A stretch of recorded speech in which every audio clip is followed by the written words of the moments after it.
తిరిగి BCN news కి స్వాగతం. కడప నగరంలోని హజరత్ సయ్యద్ షా గౌస్ సర్మద్ ఖాదర్ సాహెబ్ ఉరుసోత్సవాలు భక్తి శ్రద్ధలతో కొనసాగాయి. 3 రోజుల పాటు కొనసాగే ఉత్సవాల నేపథ్యంలో ప్రధాన ఉత్సవమైన ఉరుసు సందర్భంగా భక్తులు పెద్ద ఎత్తున తరలివచ్చి ప్రత్యేక ప్రార్థనలు నిర్వహించారు. మాజీ ఉప ముఖ్యమంత్రి అంజద్ బాషా దర్గాకు చేరుకుని ప్రార్థనలో పాల్గొన్నారు. దర్గా నిర్వాహకులు ఆయనకు సాదర స్వాగతం పలికి దర్గా గురువుల చరిత్రలను తెలియజేశారు. ఉరుసు నేపథ్యంలో పెద్ద ఎత్తున తరలివచ్చిన భక్తులకు అన్నదాన కార్యక్రమం నిర్వహించారు.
సిపిఐ శతాబ్ది ఉత్సవాల ముగింపు సందర్భంగా ఈ నెల 18న ఖమ్మంలో జరగనున్న భారీ ప్రజా ప్రదర్శన బహిరంగ సభల్లో పార్టీ ప్రజా సంఘాల శ్రేణులు అధిక సంఖ్యలో పాల్గొని విజయవంతం చేయాలని సిపిఐ రాష్ట్ర కార్యదర్శి వర్గ సభ్యురాలు పెన్మెత్స దుర్గాభవాని పిలుపునిచ్చారు.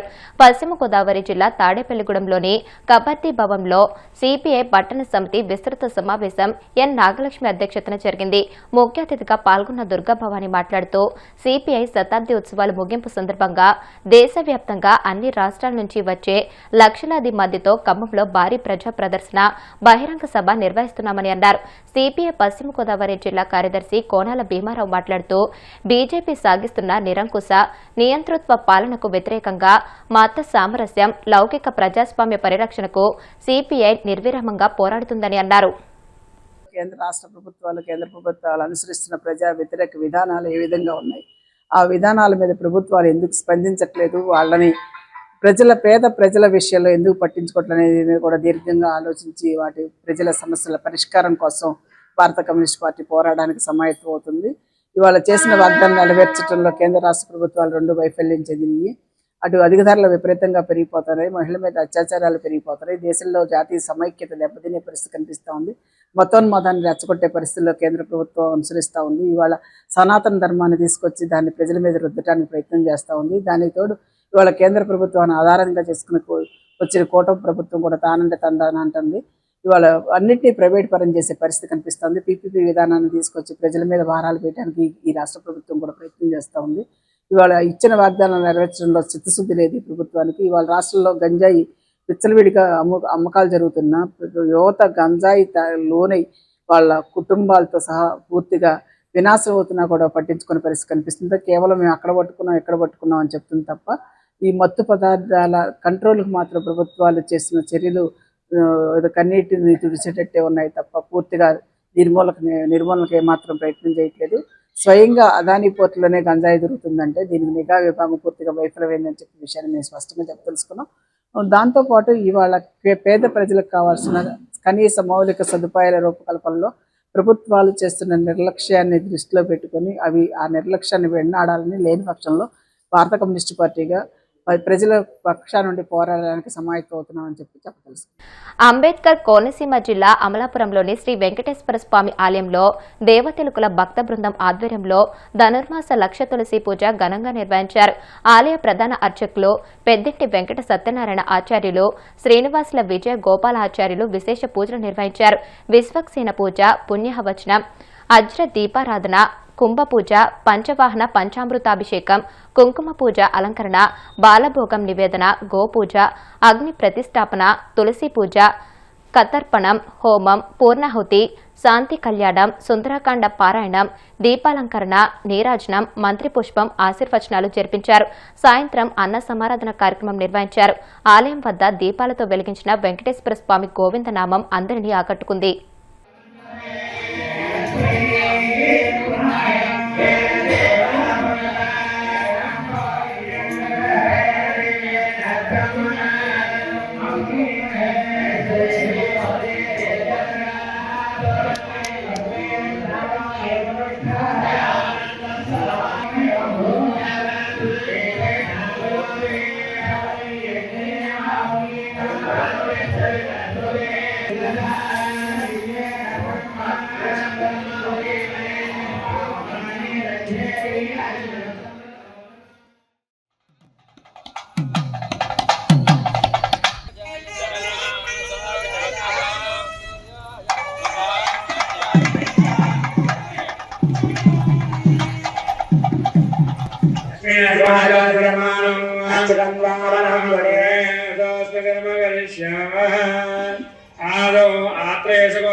మహిపాల వీధిలో వెంచేసినటువంటి శ్రీ వెంకటేశ్వర స్వామి వారి దేవస్థానం. ఈయన కోనసీమ పెళ్లిళ్ళ వెంగనగా చెప్పుకుంటారండి. ఇక్కడ అందరూ కూడా ధర్మాసం సందర్భంగా దేవరాత్రి సంఘం వారు 4/1/2026 తేదీ ఆదివారం ఉదయం 9 గంటల నుంచి సాయంత్రం 6 గంటల దాకా శ్రీ స్వామివారికి విశ్వక్షేణ పూజ, పుణ్యావాచనం, ఆద్య దీపారాధన, పంచరామ మండపారాధన, స్వామివారికి న్యాసము, అభిషేకము, తదుపరి 1,00,000 తులసి చాందపూలతో పూజ, తదుపరి స్వామివారికి మూర్తి హోమము, నిత్య హోమము, సర్వదేవేచ్ఛతో పూర్ణాలు జరిగింది. తదుపరి స్వామివారికి విశేషంగా శాంతి కళ్యాణము, శంఖం చక్ర దీపారాధన కూడా విశేషంగా అతి వైభవంగా వీరు చేశారండి. ఇది 14 సంవత్సరాల నుంచి స్వామివారి దేవాలయంలో వీరు జనవరి 1, 2, 3, 4, 5 తారీఖుల్లో ఈ విశేషంగా ఈ కార్యక్రమాన్ని చేసుకుంటూ వస్తున్నారండి. అతి వైభవంగా, అత్యంత వైభవంగా చేస్తున్నారండి. వీరందరికీ కూడా మేము సర్వదా శ్రీ స్వామివారి కృపాకటాక్షాలు ఉండాలని కోరి ప్రార్థిస్తున్నాం. వార్తలు ముగించే ముందు ముఖ్యాంశాలు మరొకసారి. రాయలసీమపై జగన్ ముసలి కన్నీరు కారుస్తున్నారన్న మంత్రి నిమ్మల. వైసీపీ గత 5 ఏళ్ల పాలనలో రాయలసీమ ప్రాజెక్టును నిర్లక్ష్యం చేసిందని ధ్వజం.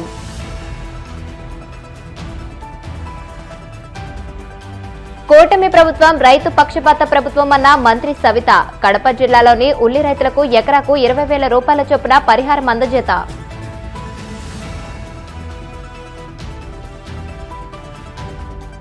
మంగళగిరి జనసేన పార్టీ కార్యాలయంలో జనవాణి కార్యక్రమం. ప్రజల నుంచి అర్జీలు స్వీకరించిన గంజి చిరంజీవి.